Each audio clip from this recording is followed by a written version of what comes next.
Shalom, Kol Haloyim, Yahweh, Ba'ashem, Yahweh Shai, Ba'ashem, Rachak Wadash. Double honors to our apostles and elders of Great Millstone. Peace and blessings to the elect. I wanted to make a video concerning, and I've made one before like this recently, but now, a few days ago, Apostle Dahar made a video. You have certain so-called brothers, people that know that they're Israelites. They're linking up and sitting down, being interviewed or having sit-downs with Vocab Malone, a guy that's notorious for years. He's known to come against the true doctrine of Yahweh Ba'ashem Yahweh Shai. He's known to come against the truth of the Bible. And you can literally call him, in this English tongue, an anti-Christ, or all that's saying is anti-Messiah, against the Messiah, against the anointed. That's exactly what he is. And this is an obvious topic, but now so more than ever, you have more and more new people coming into this ministry, leaving the Christian church. And sometimes videos like this have to be repeated.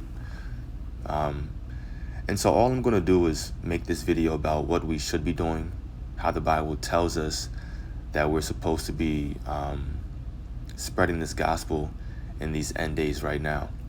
And of course, Proverbs 1 verse 20, it says, "Wisdom crieth without, she uttereth her voice in the streets." Point blank, period. Wisdom will be found in the streets. Verse 21, "She crieth in the chief place of concourse." The chief place of concourse is a main place that people are walking. It's the main place, the highest place of foot traffic. That's where you see us on different corners, and it's at a place where a lot of people are walking by, shops are around, food places are around, so that when we preach, of course, people can hear. Some get marked for salvation, some get marked for death. Whatever that person's predestined lot is when they hear the word, that's what's happening. So the Bible doesn't tell us to have sit-downs with the opposition, sit-downs and interviews with people that are against the truth of the Bible. Because just like Apostle Tahar said a few days ago in his video, like other apostles and elders have been saying for years, you're not going to change the mind of someone that's not meant to get it. You do have something called predestination. Either you're an elected member out of the nation of Israel, or you're not, or you're a 2/3. Or if you're the other nation, you're not going to get it either way. Like Vocab Malone, he's an Edomite. No other nation, especially the Edomites, they're not going to receive salvation. The Bible actually prophesies that they're going to be servants and handmaids to us in the nation or in the kingdom of Yasharallah, of Israel, when it's established. So what's the point in linking up with somebody like that, knowing that they're not going to receive salvation, knowing their minds aren't going to be converted, knowing that they're going to be servants in the kingdom of heaven? It's no point. It's just for attention. It's just to get your name out there. It's just for you to look good in the eyes of men. That's all people want to do. Now it says, "She crieth in the chief place of concourse, in the openings of the gates. In the city she uttereth her words, saying, How long, ye simple ones, will ye love simplicity? And the scorners delight in their scorning, and fools hate knowledge. Turn you at my reproof. Behold, I will pour out my spirit unto you. I will make known my words unto you." And that's what wisdom does. Wisdom reveals this truth unto you. It brings you up on a new level. It heightens your mind. It gives you better senses, better logic. You can make better decisions. Ultimately, by using the understanding that comes with this Bible.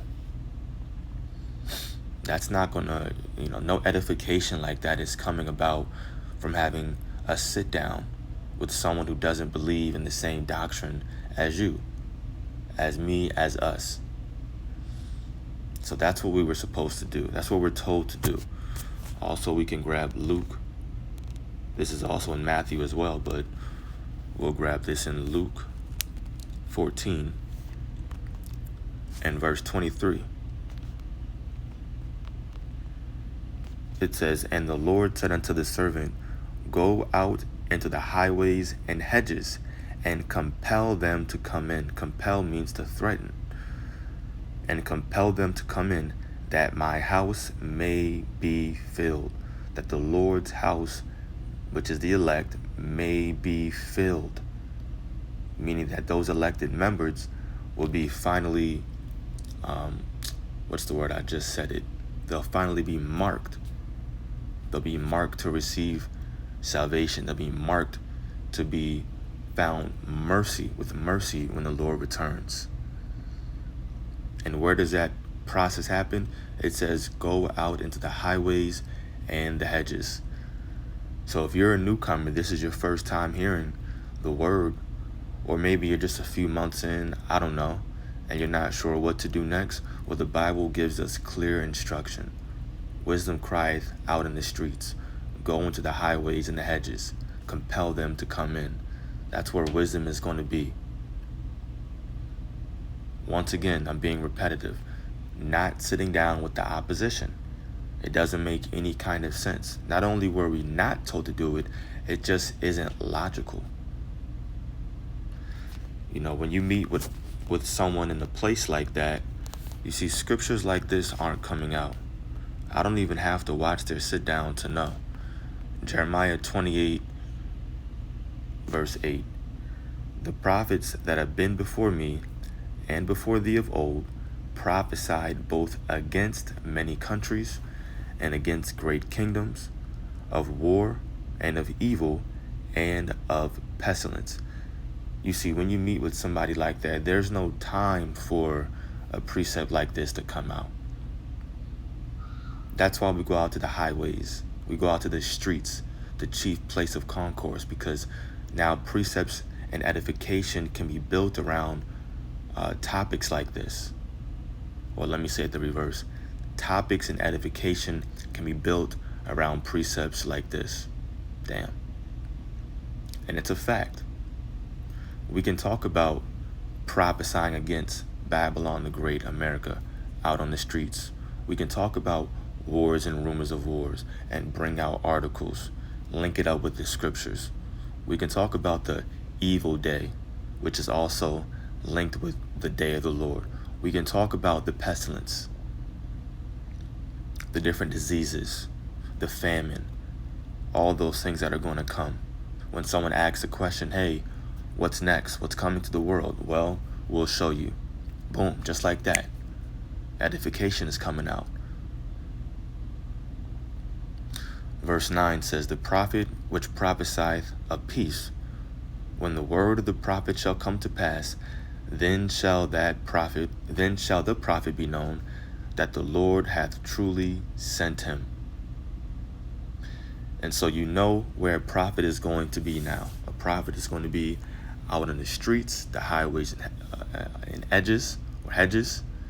They're going to be compelling members to come in to the the Lord's house. Oh my gosh, it's too early. And they're going to be compelling them, threatening them. So we're not supposed to be having sit downs with someone who doesn't believe. It doesn't make any sense. Once again, if this is your first time, or if you're just new to this ministry, hopefully this is edifying to you. Hopefully you're compelled to get out there and offer your body as a living sacrifice. That's what it's meant. We're now reading what it's meant by Romans 12, verse 1. "I beseech you, therefore, brethren, by the mercies of God, that ye present your bodies a living sacrifice, holy, acceptable unto God, which is your reasonable service." So our reasonable or our logical service is to offer our bodies as a living sacrifice. How do we do that? By offering up our time out there on the highways, on the streets, and preaching this doctrine.